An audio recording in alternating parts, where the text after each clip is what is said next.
Welcome, YouTubers, to another Monster Strike episode review. For today's episode, we're going to be reviewing episode 13, Impossible Task. Yes, this episode is up the hype. It is extreme. And the reason I mentioned extreme is because we actually got to witness the first extreme battle of the Monster Strike series game. Because in the game series, they actually showcase, I would say, an extreme event where you have to take care of the bosses within a certain number of terms. But in the anime version, we actually get to showcase an extreme event where our friends, Ren, Minami, Aoi, and let's not forget Akira, are actually inside an extreme event. Now, all this happened because of the fact that from the previous episode, we were looking at Oregon's past. There was like a shadowy figure. Some door was opening. We don't know what was that deal. But Oregon was heading towards that same place. And it was actually at the Monster Colosseum. So we're actually heading towards the main plot of the story. Now it's actually picking up. It's actually starting to make sense. This episode's pretty up the hype now, to be honest. When I was watching this episode, I was hooked till the end. I don't know about any of you guys, but I certainly was. Because of the fact that when they got there, like all the key elements from the previous episodes are now kind of starting to fit in. Because like I said before, I think it was like episode 3 or 4, there was a guy that was like recording and watching Aoi and Ren when they first entered the Monster Strike Colosseum. It's the same guy. He comes back in, but as a villain this time. This time he's possessed. The first time that we met him, he wasn't possessed. He was just checking him out or anything. But now he's possessed. So we don't know who this guy is. He's just an evil villain. Maybe in the next episode, when they defeat him, we'll see who he really is. If he's actually working with some sort of evil organization, or if he's actually gonna let the heroes actually let them know who is behind all this. But we're slowly getting towards the plot of the series now. Now it's actually starting to make sense. Because in all the previous episodes, they were kind of a little bit thrown around. They're just throwing hints here and there at the side. But now this episode, yes, we're actually getting to the bulk of the plot now. And I love the way this episode was pretty going well. Because the minute they entered the Monster Strike Colosseum, they literally said it's an extreme event. Welcome, heroes. And then you're here wondering like, oh snap, this has got to be good. Instead of the regular, I would say the upbeat battle music they use, no, they actually use like a heavenly god kind of music, orchestrated. And you hear this, you're like, holy snap, this sounds like a tough boss. Like it's like a boss battle, you know, the thing you kind of find in virtually all video games, like a final boss kind of thing. That's the way I kind of saw this episode that it was heading at. And you gotta love the fact that they even used, I would say, these things called the Wrathful Jabaneros, and that's what I believe that's what they call them in the game. There was 2 Wrathful Jabaneros and the evil guy. They haven't mentioned a name. I'm calling him Evil Guy number 1 so far. We're gonna name that. What he's using is Izanami, and 2 Wrathful Jabaneros. Now that's a pretty interesting combination in itself, because the fact that Izanami is an extreme event, and she's using like in the game, she's using puppets, so that we see this in this episode as well. Now, let's not forget that Ren still doesn't have his Monster Strike ring, so he was still useless in this fight. But yes, his friends Aoi and Minami, yes, they were showcasing, they were showing some highlights of what they were doing in the game. In the anime, but they still weren't as strong as they were, because the creatures that they're facing off are actually pretty tough opponents. The Wrathful Jabaneros are actually taking care of them, like, in a really good sense. Like, you actually thought these guys were actually going to lose. But then you got to remember that Akira came in and he actually kind of rescued them. So now we know for sure that when Akira came in, all bets are lost. Because you know when Akira comes in, he's going to swipe these guys. And that's what he did. The minute Akira came in, he literally took care of the 2 Wrathful Jabaneros. Because the fact that Aoi and Minami, yes, they were doing bump combos. They basically brought down the majority of the HP of the Wrathful Jabaneros. They brought him down. Thank goodness for that too, because Ren was not doing so well in this episode.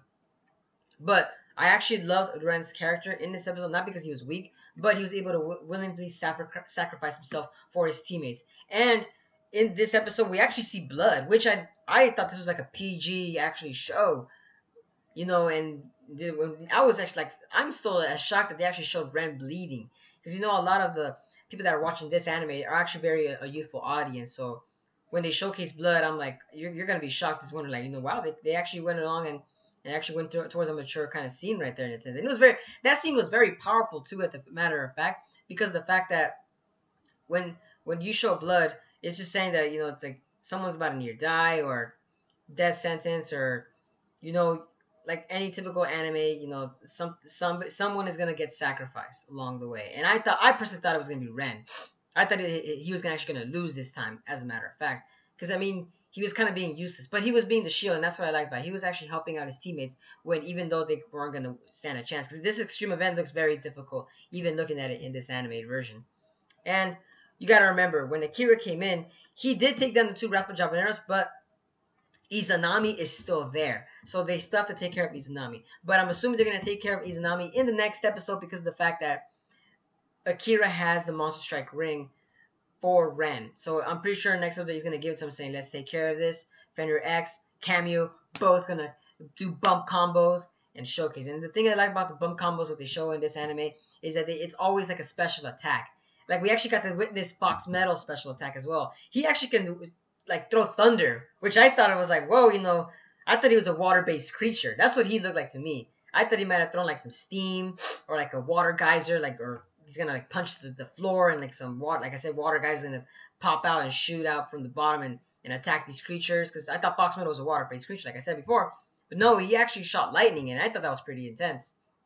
And, you know, of course, the dead rabbits with their machine guns, pretty simple. We've seen it all already. But like I said, Fox Metal, whoa, man, you're starting to become a pretty cool, interesting character in itself. But like I said, this episode was very interesting, very action-paced, and the fact that they even showcased Izanami turning into like this black-looking form, like a shadow form. And I believe in the game it's called like Izanami Zero, which I thought, whoa, you know, like this is getting intense. Like, they're really doing all the game elements and they're putting it in the episode. That's what I like about them. When they do that, that's pretty cool. And you gotta remember that Izanami is not really an easy opponent. So this looks like they're gonna have to use all their characters, monsters, in order to take this creature down. So I'm kind of excited for the next episode, guys. I really am. I really want to see how this is going. And plus, the plotline is actually thickening and it's getting a little bit better. I'm kind of glad for that. The animation studio is actually doing a little bit better now. And also the fact that in the end of the episode, they actually changed the ending song too, and I thought it was pretty funny too. The way it's not the "We Will Rock You" song though anymore. Sorry for all those fans that love Queen, even though it's a remix. But now it's a different kind of song. It's like a Korean song, if I think it was, it might be a Japanese Korean, one of the two. But I like the fact that it was kind of cute in a sense. What they were doing is the fact that when they were showcasing, like I think they were trying to say is, play Monster Strikers, because they had their cell phones. Each of the singers had their cell phones, and they were just like swiping away, like as if implying like, play the game. And I'm like here thinking like, these guys are very good advertisers. I actually want to play the game now, to be honest. I haven't downloaded it for my phone, but I actually want to play it. But that's it for today, YouTubers. That's it for this episode, because the fact that that's all there was. It's just, this episode was pure action packed, not unlike the other early episodes where everything was slow and very comical. Like I said, all these episodes, I feel like they were just all leading up to this one in a very good way. But let me know in the comments of what you guys thought about this episode. What you guys think about them actually showing blood? I actually was still surprised. I am still shocked they showed blood in this series. You know, I thought this was a kid's show. That's why I'm kind of shocked, you know. And I'm still also shocked that what's to do with Akira being able to enter these regions? I thought you can't leave or enter, but apparently you can enter these things. I'm still confused at the fact that maybe that's one of the loopholes they did in this animation studio. But drop it down in the comments below what you guys thought about this episode. And also, don't forget, if you guys enjoy my content, don't forget to subscribe. But this is Mr. Zen, signing out.